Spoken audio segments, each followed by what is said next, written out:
नमस्कार। आज की मुलाकात कार्यक्रम में मैं नवल किशोर शर्मा सीएससी उत्तर प्रदेश टीम से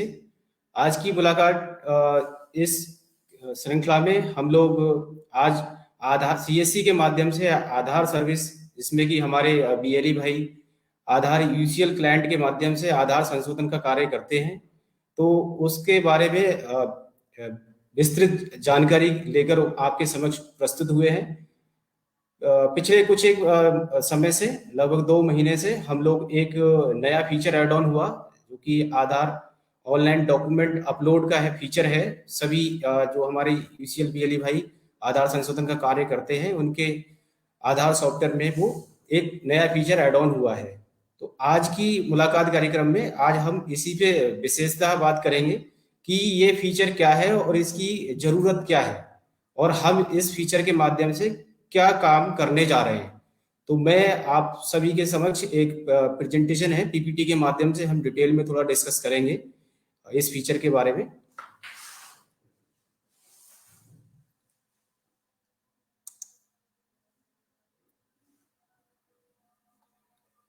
जी, जैसा कि मैंने बताया डॉक्यूमेंट अपलोड फीचर इसका मेन मकसद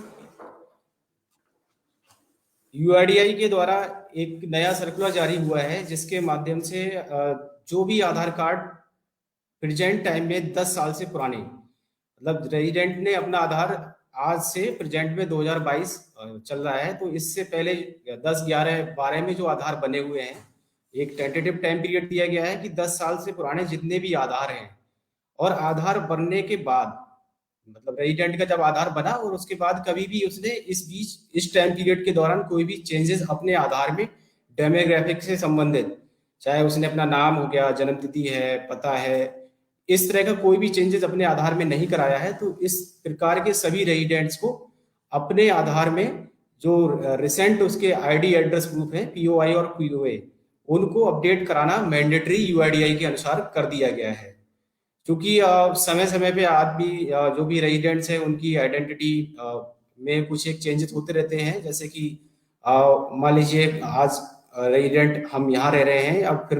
कुछ समय बाद दूसरी जगह रेजिडेंट्स अपना मूव करते हैं, तो इस पर्पज से जो उसके डॉक्यूमेंट्स हैं रिसेंट डॉक्यूमेंट्स वो यूआईडीआई के पास तक रहे। जैसा कि आधार एक अपने आप में आज की डेट में बड़ा ही वैसा डॉक्यूमेंट बन गया है जिसको कि हर जगह लगभग सारे डिपार्टमेंट्स में और जितनी भी स्कीम्स हैं सभी इसी के माध्यम से प्रदान की जा रही हैं, चाहे गवर्नमेंट्स की स्कीम्स हो जो भी डीबीटी के माध्यम से दी जाती हैं। तो जब इस डॉक्यूमेंट्स की इतनी ज्यादा इंपॉर्टेंस है तो ये डॉक्यूमेंट्स अपने आप में एक अपडेटेड डॉक्यूमेंट होना चाहिए, जिसमें कि आपको सबको पता है कि बायोमेट्रिक ऑथेंटिकेशन अगर बायोमेट्रिक उसके ठीक नहीं रहते हैं, डिसेबल कर दिए जाते हैं, फिर वो अपने आधार को यूज नहीं कर पाता है। तो सेम मैनर में जिन रेजिडेंट्स के आधार में अपडेटेड डॉक्यूमेंट्स पीओआई और पीओए नहीं रहेंगे तो इन फ्यूचर उनको जो सरकारी स्कीम्स योगी सरकार डीबीटी के माध्यम से उपलब्ध कराती है सिटीजन्स को या रेजिडेंट्स को, तो वो हो सकता है उनको ना मिल पाए। तो इसलिए सभी जितने भी रेजिडेंट्स जिनके आधार कार्ड बने हुए 10 साल से ज्यादा समय हो गया है तो उन सभी रेजिडेंट्स को अपने डॉक्यूमेंट्स पीओआई और पीओए अपने आधार में अपडेट कराना मैंडेटरी है।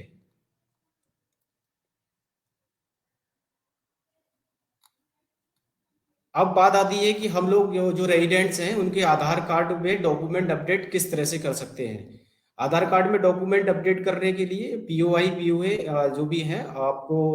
रेजिडेंट से आप लेने हुए हैं आपको, और आप क्योंकि हमारे जितने भी बीएलई भाई हैं सभी ईसीएमपी क्लाइंट जो यूसीएल क्लाइंट है उसका यूज करते हैं। हालांकि यूआईडीआई ने 2 ऑप्शन दिए हुए हैं कि रेजिडेंट्स अपने आप से भी कर सकते हैं और हमारे जो भी नियर बाई आधार सेवा केंद्र हैं या फिर हमारे संशोधन केंद्र जो सीएससी के हैं उनके माध्यम से पीओआई और पीओए अपडेट करा सकते हैं। तो ऑनलाइन ऑफलाइन दोनों मोड्स हैं, उसमें भी ऑनलाइन के 2 मीडियम है, या तो ईसीएमपी क्लाइंट जो हम यूसीएल के माध्यम से करते हैं उसके थ्रू करा सकते हैं, और रेजिडेंट को एक जो यूआईडीआई का पोर्टल है उस पर डायरेक्ट जाके भी कर सकते हैं। ऑनलाइन डॉक्यूमेंट अपडेट के लिए हमारे ऑनलाइन ईसीएमपी क्लाइंट है उसमें आधार सेवा केंद्र पे जाकर या फिर हमारे नियर बाई जो सीएससी सेंटर्स हैं यूसीएल बीएलई जो चलाते हैं उनके माध्यम से किया जा सकता है। इसके लिए जो फीस निर्धारित है ऑनलाइन डॉक्यूमेंट अपडेट की, वो 50 रुपए निर्धारित फीस है, जो कि आपको रेजिडेंट से चार्ज करनी है। जैसे कि आप लोग अभी डॉक्यूमेंट जो डेमोग्राफिक अपडेट है, कोई भी नाम चेंज है, उसके एड्रेस में कोई चेंजेस होना होता है, जन्म तिथि है, मोबाइल नंबर, मेल आईडी, इस तरह के चेंजेस जो डेमोग्राफिक चेंजेस करते हैं, तो उसके लिए भी हम लोग 50 रुपीज चार्ज करते हैं रेजिडेंट से। तो सेम यहाँ पे भी हम लोगों को रेजिडेंट से 50 रुपए ही चार्ज करना है, इसके लिए भी 50 रुपए फीस निर्धारित की गई है। अब ये जो फीचर ऐड हुआ है हमारे ईसीएमपी क्लाइंट में, ये किस ऑप्शन में जाना है हमको और किस तरह से कार्य करता है, तो उसके लिए थोड़ा सा हम लोग समझ लेते हैं। हम लोगों को सबसे पहले हमारा जो यूसीएल क्लाइंट है उसमें ऑनलाइन डॉक्यूमेंट अपडेट पे जाना होता है, क्योंकि हमारे जितने भी यूसीएल क्लाइंट्स हैं, हमारे बीएलई भाई जो यूज करते हैं, वो एक ऑनलाइन सॉफ्टवेयर है। यहाँ पे ऑफलाइन का कोई ऑप्शन नहीं है, क्योंकि ऑनलाइन वर्क करता है हमारा यूसीएल सॉफ्टवेयर। तो सभी यूसीएल बीएलईज को अपने ईसीएमपी क्लाइंट जो ऑनलाइन यूसीएल क्लाइंट है उसमें ऑनलाइन डॉक्यूमेंट अपडेट पे क्लिक करके रेजिडेंट के आधार को एंटर करना होता है, और रेजिडेंट के बायोमेट्रिक कैप्चर करने के बाद में जिस तरह से हम लोग कोई भी डेमोग्राफिक अपडेट करते हैं, उसके नाम पता या जन्म तिथि चेंजेस में कुछ भी करना होता है, तो सेम उसी वे में आपको यहाँ पे आधार कार्ड एंटर करना है, और उसकी बायोमेट्रिक कैप्चर करने के बाद में जो भी उसके आधार में जो डिटेल होगी उससे संबंधित, वो फैच होकर आपके स्क्रीन पे शो होने लगेगी। यहाँ पे एक चीज मेन आप लोगों को डॉक्यूमेंट अपलोड करते समय ध्यान देनी है। जब आप किसी भी रेजिडेंट का आधार नंबर डालने के बाद में उसकी डिटेल जब फैच होगी ऑनलाइन, तो आपको स्क्रीन पे जो डिटेल दिख रही होगी, आपको सेम पहले तो चेक कर लेना है कि उसके आधार में आज की डेट में वही डिटेल है। और दूसरी चीज, डॉक्यूमेंट अपलोड करने से पहले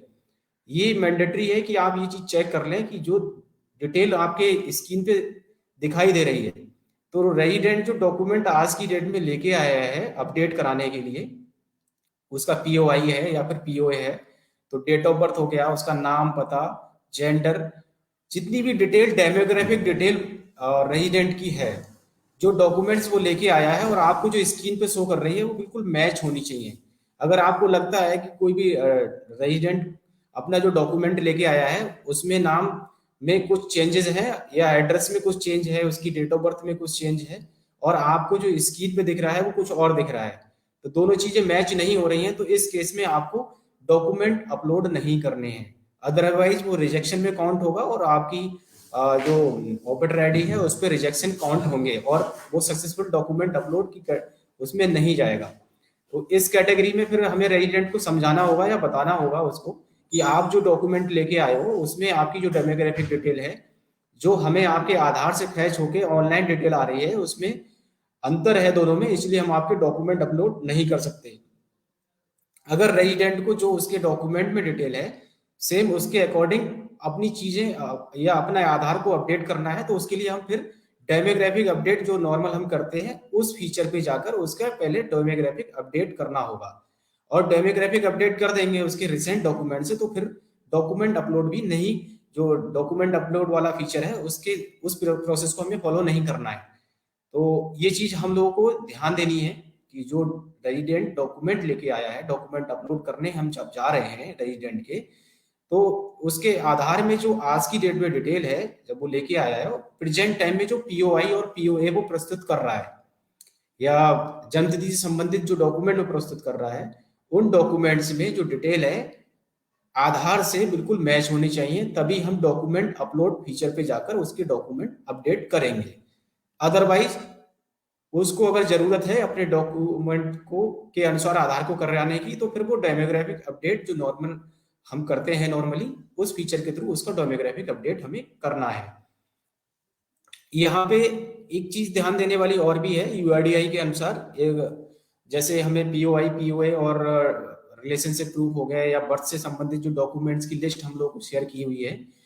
तो यहाँ डॉक्यूमेंट अपलोड फीचर में यूआईडीआई ने नॉर्मली हम क्या करते हैं, अगर किसी को नया आधार बनवाना है या संशोधन कराना होता है कोई भी, तो संशोधन कराने से संबंधित जो डॉक्यूमेंट्स की लिस्ट है उसके अनुसार जो डॉक्यूमेंट वैलिड है उसको हम यूज करते हैं। और अगर किसी के पास कोई डॉक्यूमेंट नहीं, तो यूआईडीआई के अनुसार जो यूआईडी स्टैंडर्ड फॉर्मेट है, डिफरेंट डिफरेंट जो भी स्टेजेस बताई गई हैं कि गजेटेड ऑफिसर से करा सकते हैं, तो वो उस तरह से ग्राम प्रधान से करा देते हैं, विलेज पंचायत हेड है तो उससे कराते हैं। लेकिन यहाँ डॉक्यूमेंट अपलोड फीचर में आपको स्टैंडर्ड फॉर्मेट यूज नहीं करना है। यूआईडीआई के अनुसार स्टैंडर्ड फॉर्मेट का यूज हमें डॉक्यूमेंट अपलोड फीचर में बिल्कुल नहीं करना है। हम उस स्टैंडर्ड फॉर्मेट से जो डेमोग्राफिक डिटेल चेंजेस वाले ऑप्शन के थ्रू हम करते हैं, कोई भी आधार संशोधन का काम करना है तो स्टैंडर्ड फॉर्मेट का यूज किया जा सकता है। लेकिन डॉक्यूमेंट अपलोड फीचर पे आपको कोई भी स्टैंडर्ड यूआईडीआई का स्टैंडर्ड डॉक्यूमेंट यूज नहीं करना है, उस फॉर्मेट को हम इस फीचर पे यूज नहीं करेंगे। अब ये इस स्कीम सबसे पहले आपको यही रेजिडेंट की डिटेल वहां पे प्रदर्शित होती है, और रेजिडेंट की डिटेल प्रदर्शित होने के बाद में अगर हमें नॉर्मली हम कर रहे होते हैं डेमोग्राफिक अपडेट, तो जो चेंजेस करने होते हैं हम उसमें चेंजेस करते हैं। लेकिन यहाँ पे कोई चेंज करना नहीं है, हमको सिंपल डॉक्यूमेंट अपलोड करने हैं। तो सबसे पहले जो आपको स्कीम दिखाई दी उस पर आपको डिटेल दिखाई देगी, डिटेल मैच कर ली हमने। डिटेल मैच करने के बाद में सिंपल आप नेक्स्ट करके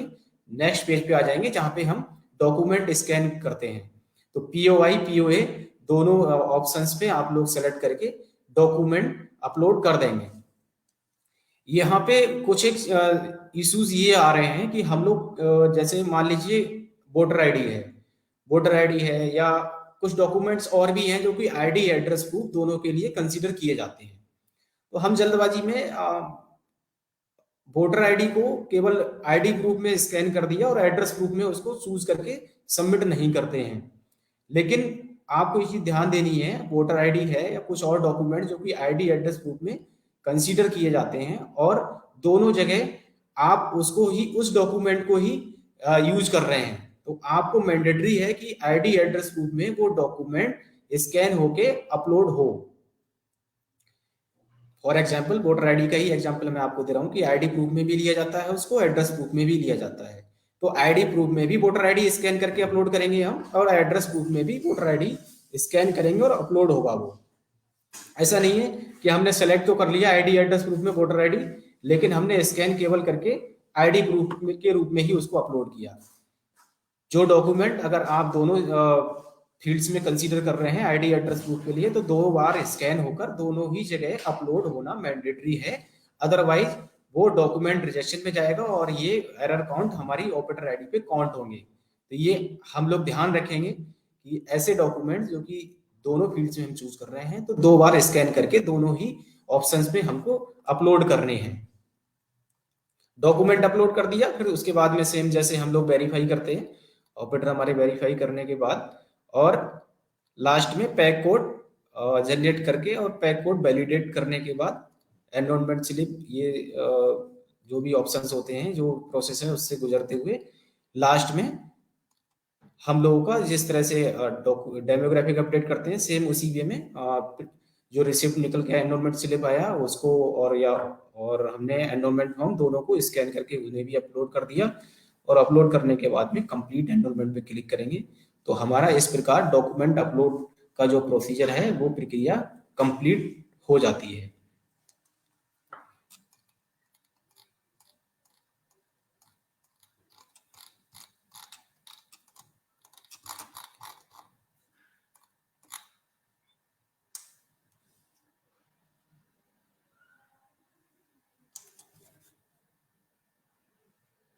डॉक्यूमेंट अपलोड से संबंधित कुछ एक बैनर पोस्टर्स भी यूआईडीआई के अनुसार शेयर किए गए हैं हम लोगों के साथ में, जिनको हम लोग अपने सेंटर पे ब्रांडिंग और उसके पर्पज से लोगों को अवेयर करने के पर्पज से, क्योंकि ये एक नया सर्कुलर आया है यूआईडीआई की तरफ से, तो जनरली लोगों को पता नहीं है इसकी इम्पोर्टेंस के बारे में, भी नहीं पता है कि उनको इसे कराना है या नहीं कराना है। तो उसके लिए हम लोगों को अभी थोड़ा सा स्ट्रगल करना पड़ता है, बताना पड़ता है लोगों को कि इसकी इम्पोर्टेंस क्या है। तो उसके लिए आप लोग अपने सेंटर पे जो बैनर पोस्टर्स हैं उनको लगा के रखें अपने सेंटर पे।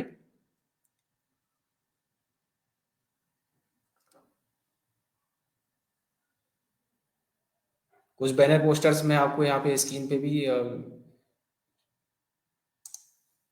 शो करके दिखाना चाहूंगा। जो बैनर पोस्टर्स हमने आपको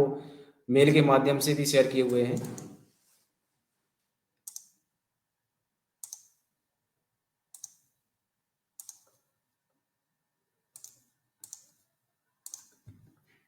ये पोस्टर है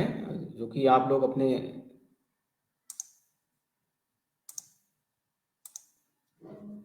ये पोस्टर्स आप अपने सेंटर पे लगा के रखें।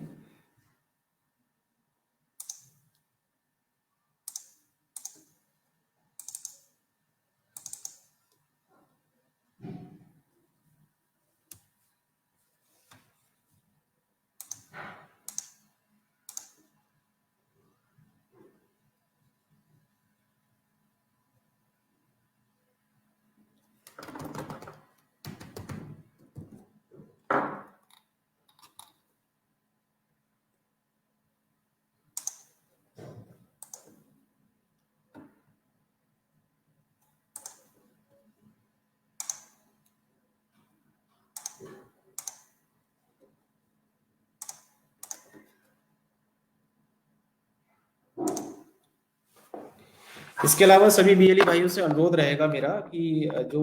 आप लोगों को डॉक्यूमेंट अपलोड से संबंधित बैनर पोस्टर्स के जिसका मैं अब जिक्र कर रहा था अभी, वो आप अपने सेंटर पर लगा लें। अपने सेंटर पे एक कॉमन ब्रांडिंग का हमने बैनर भी शेयर किया हुआ है, जिसपे कि आपको अपने जिस संबंधित बैंक से आपको इसके बिहाफ पे आपको यूशल मिला है तो बैंक का आपको लोगो लगा के रखना है, सीएससी का लोगो लगा के रखना है, आधार से संबंधित जो ब्रांडिंग है वो आपको अपने सेंटर पे प्रॉपर मैनर में रखनी है। क्योंकि ब्रांडिंग नहीं रहेगी तो फिर लोगों को पता नहीं रहेगा कि आप क्या कर रहे हैं और किस के बिहाफ पे आप ये काम कर रहे हैं। सीएससी आपकी पहचान है और सीएससी के बिहाफ पे ही आपको यूसीएल मिला है, या बैंकिंग की सर्विसेज जिसके द्वारा आप प्रोवाइड करा रहे हैं, और उस संस्था की अगर ब्रांडिंग नहीं रखेंगे तो कोई मतलब नहीं है हम लोगों का काम करने का। तो सभी लोगों से, सभी बीएलई भाई से मेरा अनुरोध रहेगा कि जो बैनर पोस्टर या फिर जो हमने ब्रांडिंग से संबंधित बैनर आपको शेयर किया हुआ है तो अपने सेंटर पे जरूर लगा के रखें। रेट लिस्ट आपके सेंटर पे सभी के लगी हुई होनी चाहिए, और डॉक्यूमेंट अपलोड फीचर ही आपको आने वाले समय में आपकी जो ट्रांजैक्शंस हैं उनको बढ़ा सकता है। तो इसकी पहले हमें अपने आप को समझ रखनी है कि ये जरूरी क्यों है, क्योंकि हम ही नहीं समझेंगे इस चीज को तो फिर दूसरों को नहीं समझा सकते। तो सबसे पहले शुरुआत हम अपने घर से ही करें। आप लोग, आपका जो चैनल है, आपके आसपास के जितने भी रेजिडेंट्स हैं, आपके घर परिवार फैमिली मेंबर जितने भी, सभी के आधार ऑलमोस्ट 2012-13 से उस समय के बने हुए होंगे। तो सभी बीएलई भाई अपने आसपास से शुरुआत करें, और जो कुछ एक दुकानें जैसे राशन डीलर की दुकान होती हैं, कोटा डीलर होते हैं जहाँ पे कि राशन लोगों को मिलता है गवर्नमेंट के द्वारा, ये एक सरकारी स्कीम के थ्रू ही लोगों को मिलता है। तो आप लोग सबसे पहले यहाँ पे अप्रोच कर सकते हैं, उनको बता सकते हैं कि यूआईडीआई के द्वारा जो आधार कार्ड पुराने बने हुए हैं उन सभी को अपने आधार में जो अपडेटेड पीओआई पीओए हैं तो वो अपलोड कराना जरूरी है। नहीं तो हो सकता है कि उनको राशन जैसी चीजों से या फिर गवर्नमेंट की जो और स्कीम्स हैं उनसे वंचित रह ना होना पड़ जाए। तो आप लोग राशन की दुकान पे जो इसकी ब्रांडिंग है वो लगाएं कि लोगों को समझ आए कि हाँ इसको कराना जरूरी है। इसके अलावा आपके सेंटर पे कुछ लोग आते हैं काम कराने के लिए, जैसे हो सकता है किसी को अपना काम कराना है, तो साथ में उसके जो लोग आए हैं उनसे भी आप पूछें कि क्या आपके आधार में आपका आधार कब बना था और आपके आधार में जो पीओआई पीओए है वो अपडेटेड है या नहीं है। कई बार देखा गया है कि अब हम लोग रेजिडेंट जो आते हैं ना उनसे डिटेल में बात नहीं करते हैं। जैसे वो अपना नाम कराने के लिए सही आए तो हमने उनका केवल नाम नाम सही कर दिया, और ये जरूरत नहीं समझी कि उनका अगर जरूरत है तो उनसे पता करें कि उनकी मेल आईडी है क्या बनी हुई। अगर उनकी मेल आईडी है और उनके पास मोबाइल नंबर भी है और मोबाइल नंबर को अपडेट कराना चाहते हैं तो रेजिडेंट को बताएं ये सारी चीजें कि आप, आपकी अगर मेल आईडी है तो मेल आईडी को भी आप अपडेट करा सकते हैं अपने आधार में। जरूरी नहीं है, क्योंकि मेल आईडी मोबाइल नंबर दो चीजें ऐसी हैं जो कि रेजिडेंट को अगर नहीं भी पता होंगे लेकिन आप बताकर वो चीजें कर सकते हैं। या जो रेजिडेंट काम कराने आया है जैसे कि मैं आपसे बता रहा था, तो उसके साथ में और भी एक दो लोग जो आए हैं आप उनको भी मोटिवेट कर सकते हैं इस सर्विस को थोड़ा इनहेंस करने के लिए, क्योंकि इसमें अभी तक कोई ज्यादा खास मूवमेंट आई नहीं है। और बड़ी उम्मीद है हमें हमसे यूआईडीआई को, क्योंकि हम हमारी जो रीच जिस तरह से है गांव गांव तक हमारे बीएलई भाई काम करते हैं, तो उस रीच को देखते हुए काफी बड़ा स्कोप यूआईडीआई के द्वारा बताया गया है कि आप लोग इस डॉक्यूमेंट अपडेट फैसिलिटीज, जो डॉक्यूमेंट अपडेट फीचर नया ऐड ऑन किया गया है, इस पे ट्रांजेक्शन्स हमारे माध्यम से काफी बड़ी मात्रा में हो सकते हैं। कुछ बीएलई भाई ऐसे हैं जिन्होंने अभी तक एक दो करके बैठे हैं या फिर एक भी नहीं किया है। तो सभी से अनुरोध रहेगा कि आप लोग खुद अपनी नॉलेज को अपग्रेड करिए और अपने आसपास अपने घर परिवार से स्टार्ट कीजिए, क्योंकि हमारे आपके सभी के आधार कार्ड लगभग ऑलमोस्ट 10 साल या 10 साल के आसपास के बने हुए हैं। इसमें 10 साल का स्लैब बनाया गया है, लेकिन ऐसा कुछ नहीं है। अगर कोई 2015-16 में बने हुए आधार कार्ड, मतलब 5-6 साल पुराने आधार कार्ड में भी अपने डॉक्यूमेंट, रिसेंट डॉक्यूमेंट जो आईडी एड्रेस प्रूफ है उनको अपडेट कराना चाहता है तो वो करवा सकता है। बस जरूरत है कि आप ये चीज देख के इंश्योर कर लें पहले कि जो वो डॉक्यूमेंट लेके आया है उस डॉक्यूमेंट में जो डिटेल है और उसका आधार है वो डिटेल दोनों मैच हो रही है, तभी आप डॉक्यूमेंट अपलोड करें। अदरवाइज उसको पहले आवश्यकता है अपनी डेमोग्राफिक डिटेल को अपडेट कराने की। तो पहले उसका आधार संशोधन, डेमोग्राफिक डिटेल में संशोधन होगा, जो कि हम नॉर्मली फीचर के माध्यम से अभी तक करते आ रहे थे।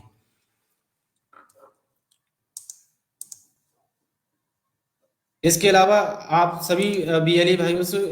थोड़ा सा अनुरोध रहेगा कि आप जब भी अपने सेंटर पे काम कर रहे होते हैं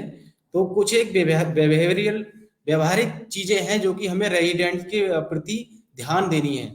जैसे कि रेजिडेंट्स आते हैं तो आप पहले रेजिडेंट से पोलाइटली बात करें, उससे पूछें, उसको समझें पहले कि वो क्या काम कराने आया है। कई बार होता क्या है ना कि कुछ तो परेशानी हमारे एंड से है और जो सामने वाला आया है वो भी कुछ, उसको कुछ समस्या है। और हम जैसे, उसको तो समस्या है क्योंकि उसे काम कराने आया है वो अपना, लेकिन कई बार हम दोनों लोगों की समस्या मिलके और एक बड़ी समस्या को अंजाम दे देते हैं हम। तो रेजिडेंट से पता करें एग्जैक्टली वो क्या काम कराने आया है। और कई बार रेजिडेंट हमें फोर्स करते हैं कि हमारा आप ये डॉक्यूमेंट चला लीजिए, काम कर दीजिए। तो अगर आप उसको मना भी कर रहे हैं तो ऐसा नहीं उस प्रतीत हो, उसको लगे कि मेरा जो काम है वो जानबूझ के आप मना कर रहे हैं उसको, या फिर वापस करने की कोशिश कर रहे हैं। अपने सेंटर पे जो यूआईडीआई के अनुसार, गाइडलाइन के अनुसार पीओआई, पीओए या फिर बर्थ से संबंधित जो डॉक्यूमेंट हैं, रिलेशनशिप के डॉक्यूमेंट्स हैं, उनकी आप लिस्ट जरूर लगा के रखें, जिससे कि उसको समझाने में आसानी हो कि वो डॉक्यूमेंट जो लेके आया है वो डॉक्यूमेंट यूआईडीआई की जो वैलिड डॉक्यूमेंट्स की लिस्ट है उस डॉक्यूमेंट्स की लिस्ट में लाई नहीं कर रहा है, उसमें सूची में नहीं आता है, इसलिए हम आपको मना कर रहे हैं कि आपका जो डॉक्यूमेंट है वो कंसीडर नहीं होगा। ना कि आप स्ट्रेट फॉरवर्ड उसको मना कर दें कि नहीं, देख लो, आप जहां जाना है जहां कर लो, आप कंप्लेन कर दो, हम नहीं करेंगे, आपका ये नहीं चलेगा, वो नहीं चलेगा। तो आप रेजिडेंट के साथ में व्यवहार, अपना उचित व्यवहार रखें। और कुछ एक स्पेशली जो फिजिकली डिसेबल्ड लोग हैं या फिर जो फिजिकली चैलेंज लोग हैं जिनके साथ में कुछ परेशानी है, तो दिव्यांगजन है, उनको आप प्रायोरिटी पे उनका काम करें और उनके साथ में स्पेशली व्यवहार अपना पोलाइट रखें। अपने सेंटर पे 1947 जो हेल्पलाइन नंबर है यूआईडीआई का वो प्रदर्शित करके रखें। और इसके अलावा यूआईडीआई की जो हेल्पलाइन मेल आईडी है help@uidi.gov.in, ये सभी चीजें अपने सेंटर पे आप प्रदर्शित करके रखें। जैसा कि मैंने आपको इंश्योर किया कि बताया ही कि आप समझें कि उसको अगर मोबाइल नंबर, मेल आईडी वो नहीं भी कराने आया और उसको जरूरी है, क्योंकि ये दोनों चीजें ऐसी हैं जो कि लोगों को, मोबाइल नंबर तो आजकल चूंकि ऑथेंटिकेशन पर्पज से भी यूज होने लगा है, तो मोबाइल नंबर ज्यादातर रेजिडेंट्स अपना अपडेट करा लेते हैं, लेकिन मेल आईडी की लोगों को जानकारी नहीं है, भले ही उसकी मेल आईडी बनी रहती है। तो मेल आईडी आप लोग अपने तरफ से अप्रोच करें कि अगर उसकी मेल आईडी है पूछें उससे, और जरूरत है तो वो अपना अपडेट करा सकते हैं। पेशेंस के साथ में उसके साथ व्यवहार, पूरा धैर्य के साथ काम करें। और उसका जो चार्जेस हैं, चार्जेस के लिए आप लोगों को सबको पता है कि हम लोग डेमोग्राफिक चार्जेस जो अपडेट का, कोई भी अपडेट करते हैं तो वो 50 रुपये चार्ज करना होता है, तो हम 50 रुपये ही चार्ज करें। और इससे संबंधित रेट लिस्ट आप लोग अपने सेंटर पे जरूर लगा के रखें।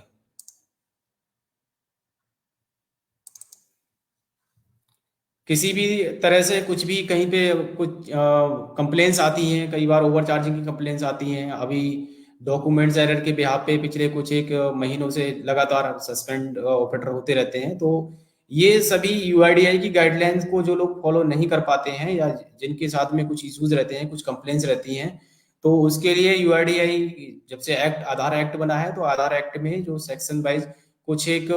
धाराएं हैं, उन धाराओं के अंतर्गत अगर बड़े लेवल की चीजें रहती हैं तो उसमें एफआईआर का भी यूआईडीआई ने वो रखा हुआ है। तो हम लोगों को इन सब चीजों से फ्रॉडलेंट एक्टिविटी है, गमी फिंगर है, ये सब चीजों से अपने आप को बचा कर रखना है, इन सब चीजों में इन्वॉल्व नहीं रहना है।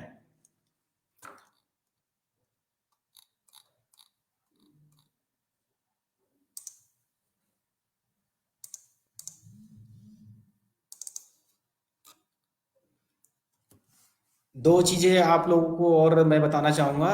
एक, पिछले कुछ एक समय से अब लगातार एक क्वेरी रहती है कि नाम चेंज वाला जो है, तो नाम चेंज के लिए आपको बता देते हैं हम लोग कि नाम चेंज करना एक अलग प्रक्रिया है और नाम में कुछ करेक्शन करना एक अलग प्रक्रिया है। हम जो बात करते हैं करेक्शन की, हम जो यूसीएल से काम कर रहे हैं करेक्शन की बात करेंगे, तो किसी के नाम में कुछ माइनर स्पेलिंग चेंजेस करना है तो वो सुधार हम नॉर्मल प्रक्रिया के थ्रू कर सकते हैं। अदरवाइज अगर किसी के नाम में चेंज होना है, जैसे राम कुमार से श्याम कुमार होना है, तो पूरा उसका नाम ही चेंज हो गया, उसकी आइडेंटिटी चेंज हो रही है। इस प्रक्रिया के लिए गजेट नोटिफिकेशन कराना होता है। गजेट नोटिफिकेशन के लिए जो रेजिडेंट है आप उसको बताइए कि गजेट नोटिफिकेशन किसी भी वकील से वो कंसल्ट करे, और वकील उनको पूरा बताएंगे कि किस प्रक्रिया के थ्रू गजेट नोटिफिकेशन होता है। और गजेट नोटिफिकेशन के बाद जो डॉक्यूमेंट वो लेके आएगा उसको, उसके बिहाफ पे आप एनरोलमेंट करेंगे, तब किसी के नाम में बदलाव हो सकेगा। राम कुमार से श्याम कुमार करना है तो आपको गजेट नोटिफिकेशन कराना होगा, और गजेट नोटिफिकेशन के बाद जो डॉक्यूमेंट आपको मिलेगा उसके बिहाफ पे आप लोग उसके नाम में चेंज कर सकते हैं। अदरवाइज हम केवल नाम करेक्शन कर सकते हैं, माइनर स्पेलिंग चेंजेस कर सकते हैं, लेकिन नाम चेंज हम नहीं कर सकते। डीओबी कुछ केसेस आते हैं, हमने ट्रेनिंग सेशंस भी किए, उस दौरान भी हम बताते हैं कि डीओबी की जो लिमिट है, अगर लिमिट क्रॉस हो गई है, 2 बार करा चुका है, उसके बाद भी वो अगर कराना चाह रहा है तो वो लिमिट क्रॉस में कंसीडर होता है, और लिमिट क्रॉस के लिए प्रोसीजर अलग है। हम लोगों के लिए डीओबी क्रॉस लिमिट के लिए सबसे पहली चीज तो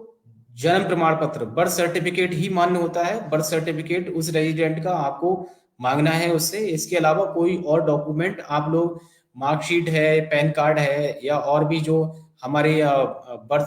प्रूफ से संबंधित जो डॉक्यूमेंट की लिस्ट में डॉक्यूमेंट्स आते हैं, तो वो नहीं लेने हैं। क्रॉस लिमिट वाले केस में अगर 2 बार करा चुका है डेट ऑफ बर्थ और उसके बाद भी कराने जा रहा है, तो आपको सबसे पहले डिमांड करना है वो अपना बर्थ सर्टिफिकेट बनवाए। और बर्थ सर्टिफिकेट बनवाने के साथ ही एक डिक्लेरेशन है, सेल्फ डिक्लेरेशन, जिसको कि हम रेजिडेंट से उससे सेल्फ डिक्लेरेशन भरवाते हैं, और वो डिक्लेरेशन के साथ उसका बर्थ सर्टिफिकेट, दोनों डॉक्यूमेंट एक साथ एक पीडीएफ बना के हम स्कैन करके अपलोड करते हैं। और सेम एक उसकी एनरोलमेंट स्लिप के साथ में ये डॉक्यूमेंट हम lakhnou.special@uidi.in एक मेल आईडी है, उस पर हमको मेल करने होते हैं। काफी कंफ्यूजन्स है ऑपरेटर्स में कि हम जो प्रक्रिया बताई गई है उस प्रक्रिया के तहत ही डेट ऑफ बर्थ करेक्शन कर रहे हैं क्रॉस लिमिट वाला, उसके बावजूद भी डॉक्यूमेंट रिजेक्ट हो जाते हैं। तो उसके लिए मुझे आप लोगों को बताना है कि हाँ बिल्कुल, चूंकि ये लिमिट क्रॉस एक नॉर्मल एनरोलमेंट नहीं है, ये एक अलग प्रक्रिया के तहत एनरोलमेंट हो रहा है। तो इसके लिए ये इस तरह के जो भी एनरोलमेंट होते हैं वो क्लाइंट के थ्रू या नॉर्मल प्रक्रिया के थ्रू रजिस्ट्रेशन एनरोलमेंट नहीं हुआ है, इसलिए क्लाइंट क्या करता है 24 घंटे के अंदर इस तरह के जो एनरोलमेंट होते हैं वो रिजेक्ट हो जाते हैं। ठीक है, इससे आपको बिल्कुल परेशान नहीं होना है, आप केवल प्रोसीजर फॉलो करिए जो आपको प्रोसीजर बताया गया है डीओबी क्रॉस लिमिट का। आपने डिक्लेरेशन लिया, बर्थ सर्टिफिकेट लिया, दोनों का पीडीएफ बना के अपलोड किया है, और साथ में इस पीडीएफ के साथ एनरोलमेंट स्लिप अटैच करके आपने सेम जो मेल आईडी लखनऊ स्पेशल है उस पर आपने शेयर कर दिया। ठीक, उसके बाद जो आप मेल करते हैं वो मेल आईडी से जब वहां पे क्यूसी टीम, यूआईडीआई की क्यूसी टीम उस मेल को चेक करने के बाद में, उसकी क्यूसी मैनुअल क्यूसी होती है, तो मैनुअल क्यूसी करने के बाद में जो चीजें वेरीफाई करेंगे वो, और वेरिफिकेशन के बाद आफ्टर वेरिफिकेशन वो आपका जो पैकेट है वो जनरेट हो जाता है। ठीक है, तो हमें ये नहीं करना है कि हमने एनरोलमेंट किया और रिजेक्ट हो गया तो फिर से हमने उसका एनरोलमेंट कर दिया। आपको रेजिडेंट को बोलना है यूआईडीआई के अनुसार, जो कि 90 डेज का टाइम पीरियड है, लगभग 90 डेज के अंदर वो पैकेट जनरेट होगा। तो इस चीज से हमें विचलित नहीं होना कि हमने पैकेट जो डीओबी क्रॉस लिमिट वाला था वो किया और लेकिन वो रिजेक्ट हो गया, और हमने जो प्रोसीजर था उसको फॉलो ही किया था। काफी ऑपरेटर्स बीएलई भाई हमें मेल करते रहते हैं, क्वेरी भी करते हैं बार बार कि हम सर हम आपने जो प्रक्रिया बताई हुई है या फिर जो यूआईडीआई के नॉर्म्स है उसके अकॉर्डिंग हमने डीओबी क्रॉस लिमिट किया, जो करेक्शन था वो किया था, उसके बाद भी वो रिजेक्ट हो गया। तो पहला आंसर आपके लिए यह है कि हाँ वो रिजेक्ट होगा, क्योंकि वो नॉर्मल एनरोलमेंट नहीं है। वो दूसरा प्रोसीजर जो बताया गया है उसको, जो सेकेंड स्टेप है, जो मेल यूआईडीआई को प्राप्त होगा उस एनरोलमेंट के अगेंस्ट में, तो उस मेल के बिहाफ पे जो पैकेट क्रिएट हुआ होगा या पैकेट सीआईडीआर पे होगा, उसको फिर वो उसको अप्रूव कर देते हैं। और इस प्रक्रिया में लगभग 90 डेज का टाइम पीरियड लगता है, क्योंकि जो मेल्स हैं वहां पे मल्टीपल मेल्स जाते हैं डेली, तो ये पॉसिबल नहीं है कि वो आपके विद इन, आपको लग रहा हो कि 7 डेज या 10 डेज या 15 डेज में वो मेल रीड आउट करके और आपकी क्यूसी हो जाएगी। तो वो एक टाइम टेकिंग प्रोसेस है, समय लगता है, लेकिन आप प्रोसीजर को फॉलो करिए और रेजिडेंट को बताइए ये चीज, जिससे कि रेजिडेंट्स भी आके आपसे आर्गूमेंट ना करें इस चीज पे। तो दो मैंने आपको चीजें बताई, एक तो नाम किसी का अगर चेंज होना है, नाम में बदलाव होना है, उसकी आइडेंटिटी, जो नाम है वो पूरा चेंज हो रहा है, राम कुमार से श्याम कुमार हो रहा है, राम बहादुर से राम सिंह होना है, या इस तरह के कुछ एक चेंजेस हैं जिससे कि वो अपने आप में जो फर्स्ट नेम है उसका वो पूरा चेंज हो रहा है, ठीक है, वो चेंज हो जा रही है उसकी आइडेंटिटी। तो हम लोग उसके लिए रेजिडेंट से गजेट नोटिफिकेशन कराने की डिमांड करेंगे, और गजेट नोटिफिकेशन जब वो करा के ले आएगा तो उसके बिहाफ पे हम उसका एनरोलमेंट करेंगे। डीओबी क्रॉस लिमिट के लिए भी आपको बता दिया कि डीओबी क्रॉस लिमिट की जो प्रक्रिया है उसमें आपको बर्थ सर्टिफिकेट ही लेना है पहली चीज तो, और कोई डॉक्यूमेंट जन्म तिथि से संबंधित कंसीडर नहीं करना है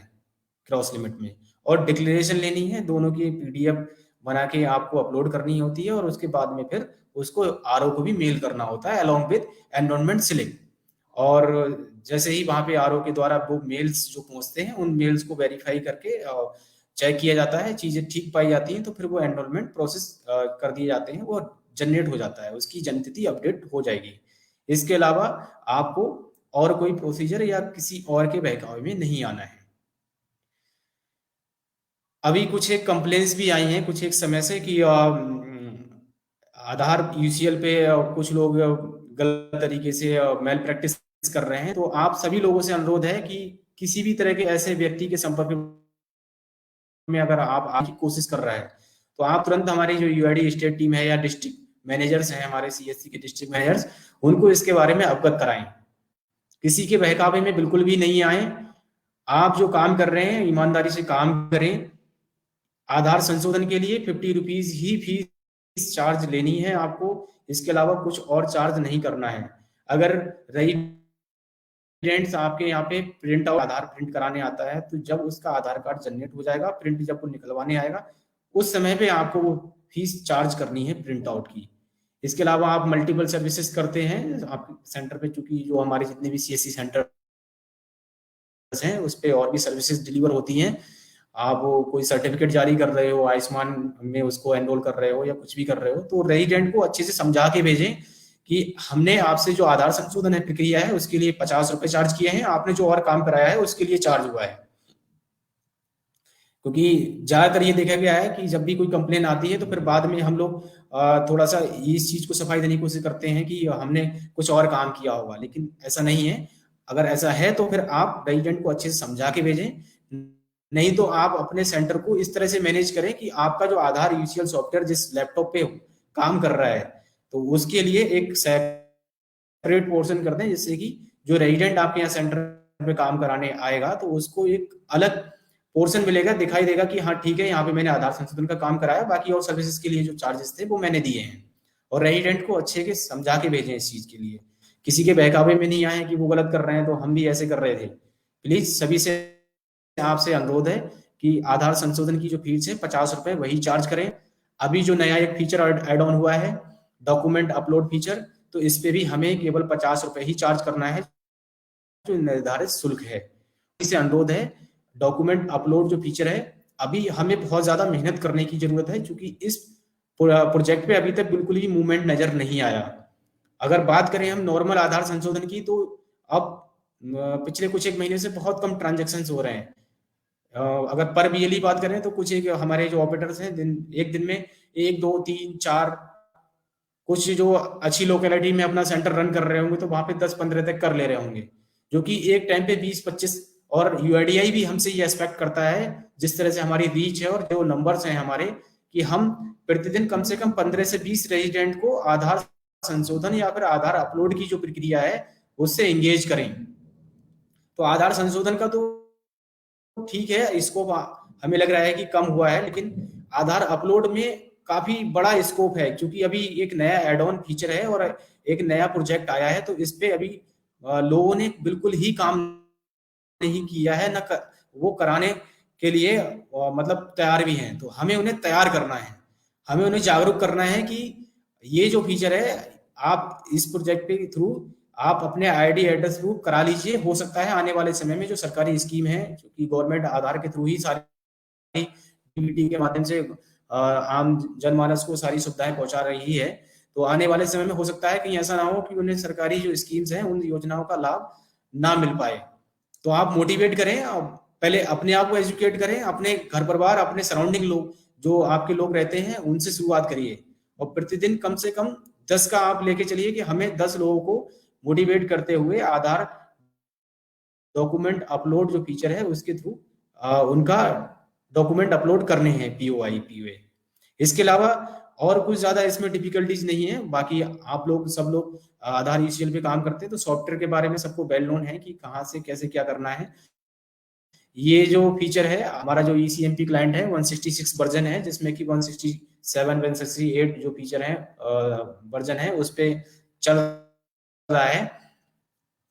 तो सभी से यही अनुरोध है कि आप लोग जो document upload feature add on हुआ है उस पे अपने आसपास के जितने भी रेजिडेंट्स हैं उनको मोटिवेट करें, जागरूक करें। बैनर पोस्टर आप लोग जो जगह जगह पे जो मेन आपकी फुटफॉल वाली कुछ एक जगह होती हैं, गांव की बात करें तो आपको राशन डीलर की दुकान मिल जाएगी, ग्राम पंचायत भवन है, मार्केट प्लेसेस हैं, शॉपिंग मॉल्स होते हैं, तो वहां पे आप अपने आधार संशोधन, अपने आधार केंद्र की ब्रांडिंग करिए। जो सर्विसेज आप लोग वहां पे दे रहे हैं डॉक्यूमेंट अपलोड फीचर, उसके बैनर पोस्टर हमने आपको मेल पे भी शेयर किए हुए हैं।